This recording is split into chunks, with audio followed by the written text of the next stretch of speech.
안녕하세요. 대단히 반갑습니다. 수필 읽어주는 남자 자한영 이종수입니다. 이번 시간은 615번째 시간으로 아바타란 글을 읽어드리겠습니다. 아바타. 2150년대 인류는 1kg당 무려 2천만 달러나 하는 귀중한 자원 언옵테늄 채취를 위해 다른 행성 판도라를 개발하려 한다. 판도라는 거대 암석이 공중에 부유하고 커다란 나무들이 밀림을 이루고 있는 신비로운 행성이다. 인간들은 그곳으로 대규모 부대를 파견해 땅속에 묻혀있는 언옵타늄을 채취하고 발굴하기 위해 정착하여 지구에 필요한 자원들을 채취하는 작업을 시작했다. 한 가지 문제가 있다면 대기가 인간에게 해로운 독성을 띠고 있다는 것인데 이산화탄소 농도를 적당히 중화하고 미량의 유독 물질을 걸러주기만 하면 지구의 공기와 비슷해지므로 작은 사이즈의 호흡기로도 오래 버틸 수 있으며 때문에 야외에서는 작은 산소 마스크만 쓰고 다니면 된다. 이 과정에서 인류는 판도라의 원주민인 나비족과 접촉하고 이들과 더 잘 교류하기 위해 인간과 나비족의 DNA를 섞어 만든 인공 육체를 인간이 조종하는 말 그대로 분신, 에버타어를 만들어낸다. 아바타는 나비족과 매우 흡사하지만 완전히 같지는 않고 DNA 베이스가 되어 아바타를 조종하는 사람의 얼굴을 조금 닮는다. 손가락 개수나 코의 모양 등 외모가 척 봐도 나비족과 다르니 딱히 위장하기 위해서는 아닌 것 같고 그보다는 나비족의 거부감을 완화시키고 판도라의 거친 환경에서 제대로 활동하기 위한 목적인 듯. 주인공 제이크 설리는 하반신마비 장애인인 전직 해병 출신이지만 본래는 형인 톰 설리가 조종할 예정이었던 아바타를 형의 죽음으로 인해서 그가 대신하여 판도라로 파견되어 물려받아 조종하게 된다. 부대원들과 인사를 나눈 뒤 아바타 신체 접속 실험에 곧바로 성공하자 몇십 년 만에 걸을 수 있게 되어 엄청난 기쁨과 해방감을 느낀다. 아직 마저 진행해야 할 테스트가 남아있다며 움직이지 말라고 진정시키려는 의사들의 만류에도 불구하고 흥분을 가라앉히지 못하여 바깥으로 뛰쳐나가 마구 달리면서 속 시원한 자유를 만끽한다. 그리하여 제이크는 바로 그들의 프로그램 진행의 미션을 수행하기 위해 투입되고 사령관인 커리치 대령은 그에게 이번 임무를 잘 완수하고 나면 그를 다시 걸을 수 있게 해준다 약속한다. 어느 날 아바타의 몸으로 팀들과 수색 작전을 펼치던 도중에 토착 생물인 팔루루칸의 공격으로 일행들과 떨어져 숲속에서 길을 잃는다. 밤이 되자 난탕이라는 짐승에게 공격을 받는데 그때 오마티카야 부족의 전사 네이티리가 그를 구해준다. 제이크는 그녀에게 감사를 표하며 부족이 있는 곳으로 안내해 달라 부탁하지만 네이티리는 처음엔 매몰차게 거절하며 그를 죽이려 든다.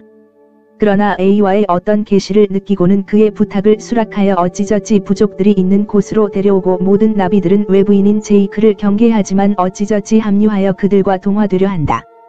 제이크가 나비족들을 만나게 되었다는 걸 알게 된 본부는 그를 스파이로 사용하기 위해 그 부족들에 대해 좀 더 자세히 알아보고 그들의 모든 특성들을 전부 상세히 보고하라 한다.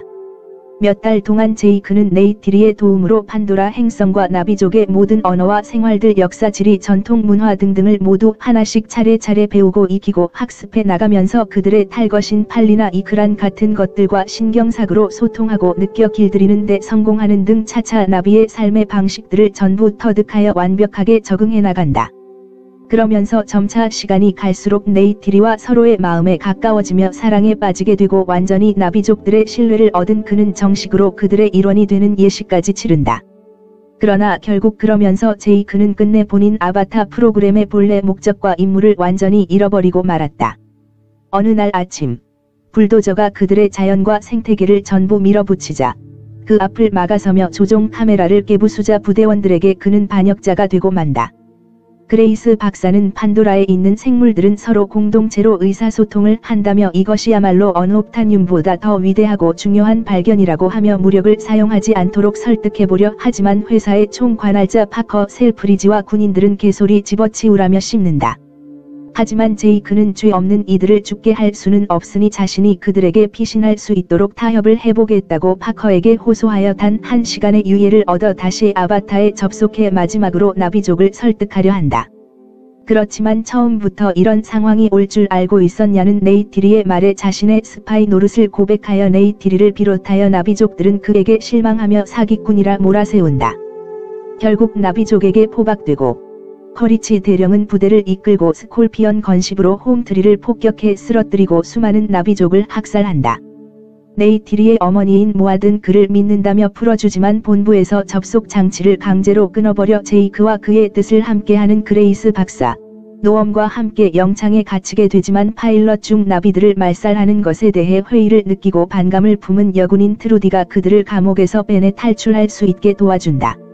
도중에 그레이스 박사가 중상을 입자 제이크는 다른 곳에 있는 컨테이너의 장치 속으로 다시 아바타에 연결한 뒤 나비족의 신용을 되찾기 위해 토루크를 잡아 타고 나비족에게 간다. 토루크를 길들여 타고 있는 제이크를 보자 어째서인지 모든 나비족은 그를 단번에 용서하고 제이크는 그레이스 박사를 살려주기를 부탁하나 그녀는 부상으로 인해 체력이 쇠약해져서 아바타로 정신을 옮기지 못하고 죽게 된다.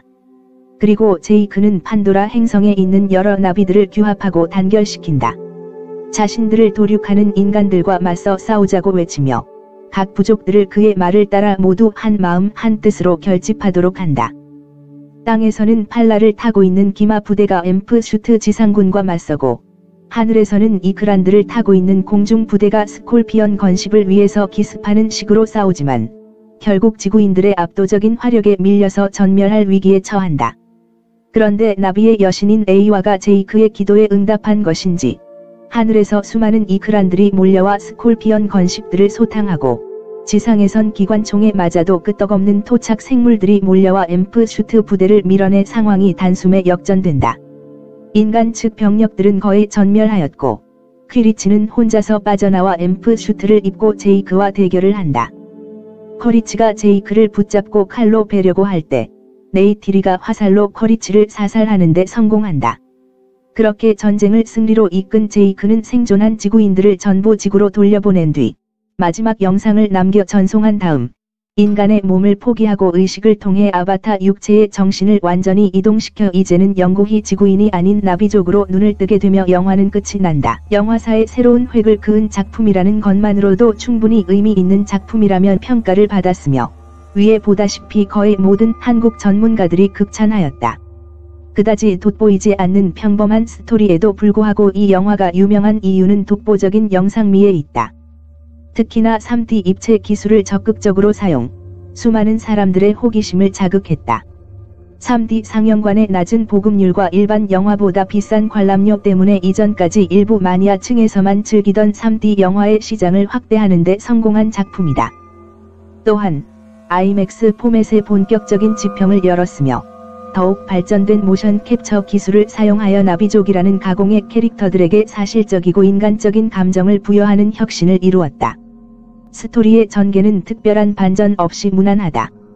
여러 가지 주제를 담고 있지만 스토리가 너무나도 무난해서 뒷내용이 훤히 예상된다는 게 문제다. 이렇게 평범할 수 있는 내용을 연출로 잘 살려냈다는 것이 흥행의 핵심이다. 갖출 것은 모두 갖춘 볼륨감 있는 내용의 메시지도 확실히 전달하고 있으며 알기 쉬운 스토리를 통해 3D 영상을 처음 접한 사람들이 영화를 쉽게 이해하고 몰입하게 만드는 촉매가 되었다. 그러나 상술한 평범한 스토리에 부정적인 평가를 보이는 사람들도 꽤 많다.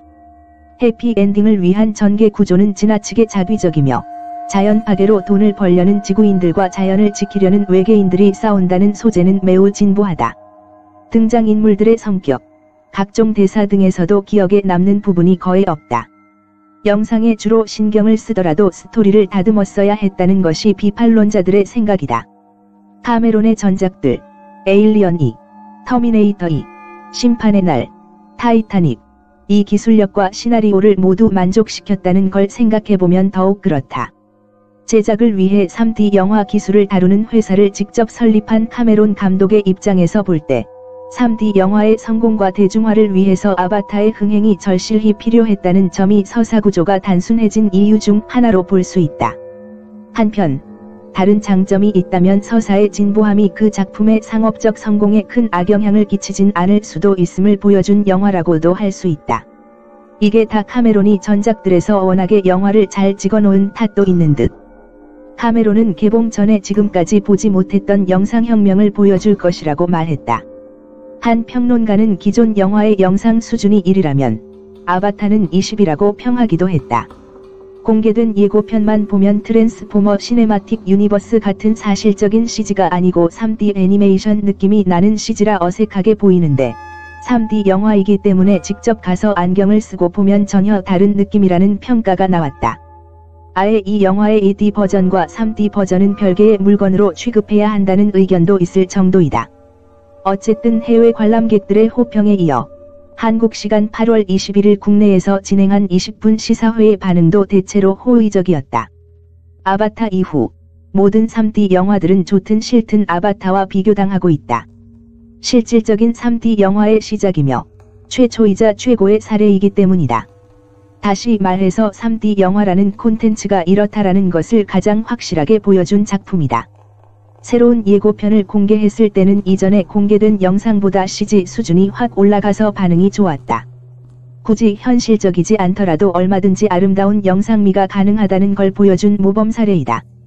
개봉 후에는 로튼 토마토, IMDb를 비롯한 거대 영화 전문 사이트에서 상당히 높은 평점을 유지하고 있다. 로튼 토마토 토마토미터 82%, IMDb 평점 7.9점, 평단도 대체로 기대 이상이라는 호평을 내놓고 있는 중, 관심을 모은 2010년 아카데미 시상식에서 9개 부문, 작품상, 감독상, 미술상, 촬영상, 편집상, 음악상, 음향상, 음악편집상, 특수효과상에 지명, 노미네이트 되었다. 물론 14개 부분에 지명되었던 타이타닉에는 못 미치지만 과연 작품상을 수상하게 될지 관심이 집중되고 있다. 왜냐하면 SF 영화가 아직까지 작품상을 수상한 전례가 없기 때문이다. 작품상은 카메론의 전 부인이었던 캐서린 비글로우의 허트 로커가 수상하였다. 아바타가 아카데미 작품상을 수상할지의 여부는 아카데미 시상식 앞서 열리는 골든 글로브 시상식에서 작품상을 타느냐에 달려 있었는데 2010년 1월 17일에 열린 67회 골든 글로브 시상식에서 아바타에게 작품상이 주어졌다. 이로써 아카데미 시상식에서도 아바타에게 작품상을 수여할 가능성이 커졌으나 아카데미 시상식에서 캐서린 비글로의 허트 로커에게 밀려서 3개 부분만 수상했다. 골든 글로브를 따라가는 경향이 있던 아카데미가 제대로 뒤통수를 날린 셈 6일을 두고 일부에선 아바타가 시리즈로 나올 것이기 때문에 완결편이 나올 때까지 아카데미가 기다리는 것이 아니냐는 말을 하는 이들도 있지만 글쎄 반지의 제왕 시리즈의 경우 매 편이 작품상 후보에 오른 전례가 있고 반지의 제왕, 왕의 귀환은 결국 작품상을 타긴 했으나 이 영화에도 적용될지는 의문이다. 아직까지 SF 영화가 아카데미에서 작품상을 탄 전례는 없다. 개봉 이후에 시간이 많이 지난 현재 시점에서 개봉 당시 너무 고평가된 것이 아닌가 하는 평이 점점 증가하는 편.